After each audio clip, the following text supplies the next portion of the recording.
A new event, a first-time experience, is about to confront the students of Lincoln School. The Teen Club is organizing a community house, a new kind of party. Gee, things are happening. Oh, and look, a real party for a change. Dave! Let's go together, Cindy. Well, how do you know somebody isn't going to ask to take? Oh, do you think somebody might? Oh, golly, I'd be scared to death. Maybe we better go together, Cindy. Hey, George, how about it? You and your date. Who you going to ask? Me? I don't like parties. I am not. Yeah, too. I am not. Hi, boys. Hi, Coach. What's the big argument? Oh, Bill's kidding George. He says he's scared to ask a girl to the winter party. You scared to make a date, George? I never asked a girl to anything. Maybe you haven't, but you'll be wanting to someday. Look at it this way. Remember the first time you ever dived? Remember how you just knew you couldn't make that first plunge? But you did. After that, it was easy, wasn't it? Yeah. That's all right as far as diving goes. But gosh, dating's different. Sure, but you'll want to date someday, George. It's easier here where you know everyone so well. Later on, it may be harder. Like taking your first plunge from the high dive. Diving into the social swim is a lot easier than it seems. It's just a matter of following a few very simple rules of etiquette, a matter, too, of having a little courage. After a morning of thinking it over, George decides to take the plunge. Oh, sorry. Hiya, Mildred. Hi. How'd you like Skip Davis's poster? Pretty good, huh?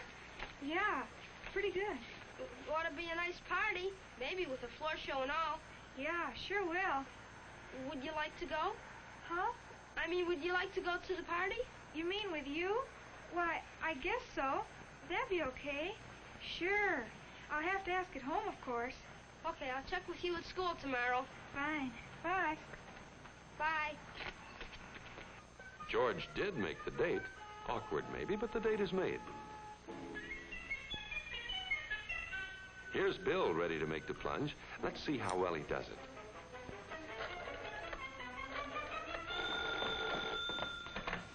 Hello? Hi, Helen. What are you doing Friday night? Yes? Yes? Who is this? Why, it's Bill. Bill Jenkins. Oh, Bill. Well, hello. I was just wondering if you're busy Friday night. Friday night? Why, No, Bill didn't do very well. First mistake, to think that everybody recognizes his voice. Second mistake, is it fair to extend an invitation without telling what it's all about? But Bill seems to realize that he did it the wrong way. Let's give him another chance. Hello? Hi, Helen. It's Bill Jenkins. Oh, hello, Bill. Fine. What's new?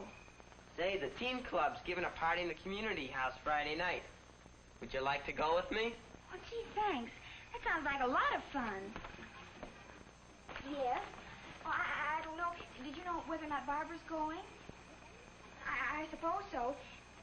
Hold it. This is getting embarrassing for both of them. They don't know how to stop. The rule here is that the girl declines or accepts an invitation briefly and then says goodbye. If Helen had been older, she might have handled the telephone conversation something like this. Hello? Hi, Helen. It's Bill Jenkins. Oh, hello, Bill. Say, the teen club's giving a party at the community house Friday night. Would you like to go with me? Oh, yes, thanks. That sounds like a lot of fun. The party starts at 7:30. I'll call for you about 10 after. Fine, Bill. I'll be looking forward to it. Bye.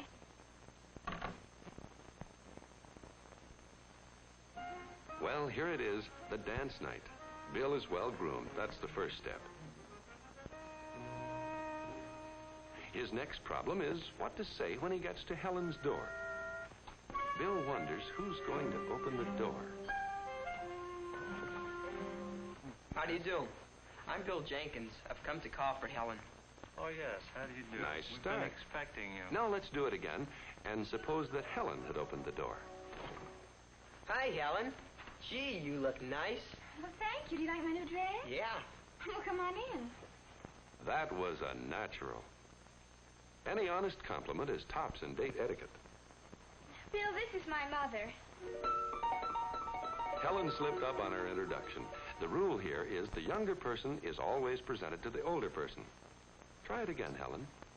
Mother, this is my friend, Bill Jenkins. Hello, Bill. How do you do? Father, this is Bill Jenkins. He caddies at the municipal golf course. Maybe you've seen him there sometimes. How do you do, Bill? How do you do? Good. And Helen, by mentioning Bill's job, has started a lively conversation. But not every boy is as lucky as Bill. Let's see how his friend Dwight is making out. Dwight here is obviously on the spot. No one is being helpful.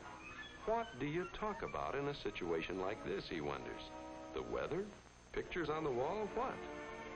The only thing on his mind right now is the party he's going to. Why not say something about the party? The party's going to be fine tonight. There's going to be a floor show. A couple of 8th grade kids are going to give some invitations. There's a good piano player, too. Dwight found a good topic for conversation. You may wonder what to talk about all evening on a date. But the secret of easy conversation is getting off to a good start. And here, the girl can often take the lead. My, did Mother and I have a time at the hairdresser's today? Oh, it was so funny. Do you think this is a good start? Hardly. What does Dwight know about hairdressing problems?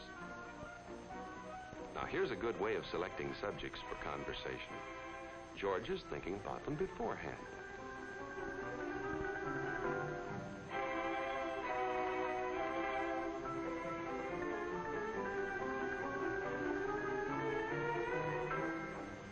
George has chosen a good topic.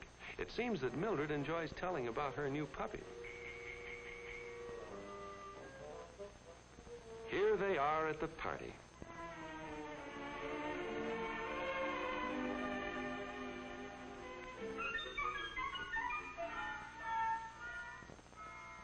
Bill is right on hand to wait for Helen. But poor Joan. Her date, Tom, has committed the unforgivable error of leaving his partner stranded. One of the secrets of having a good time at a party lies in trying to see that others have a good time. And while it's certainly reasonable and fun to relax for a while and just stand around, nevertheless, all boy huddles and all girl huddles carried on too long can get to be a bore.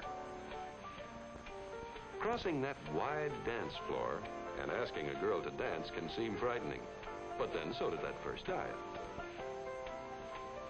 Here's an opportunity for Pete and Morris to break up this deadlock, to make the party fun. It's also a chance for them to add to their skill in friendly relations. For party skill, like diving skill, is gained by just one thing, by practice and more practice.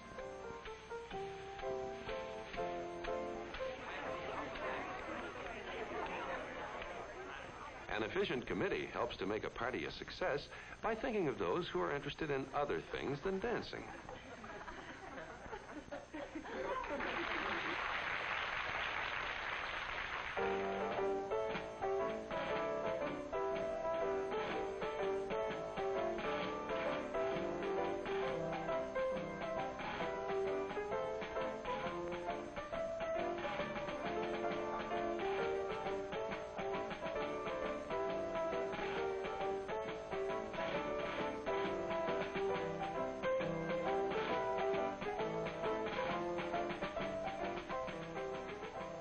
Always part of the etiquette of dating is the problem of getting home on time.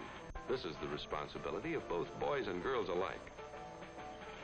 Oh, gosh, I better be thinking about my deadline, George. You know parents. I have to be home by 10:15 or else. Yes, we'd have to leave right now if we want to make your house walking. But I made a deal with Bill's dad for a ride. We've got at least another 15 minutes. Oh, fine.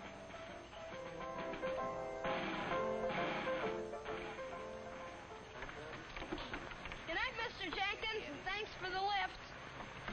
Bye. Night. Good night, George. Good night, Mildred. Bye.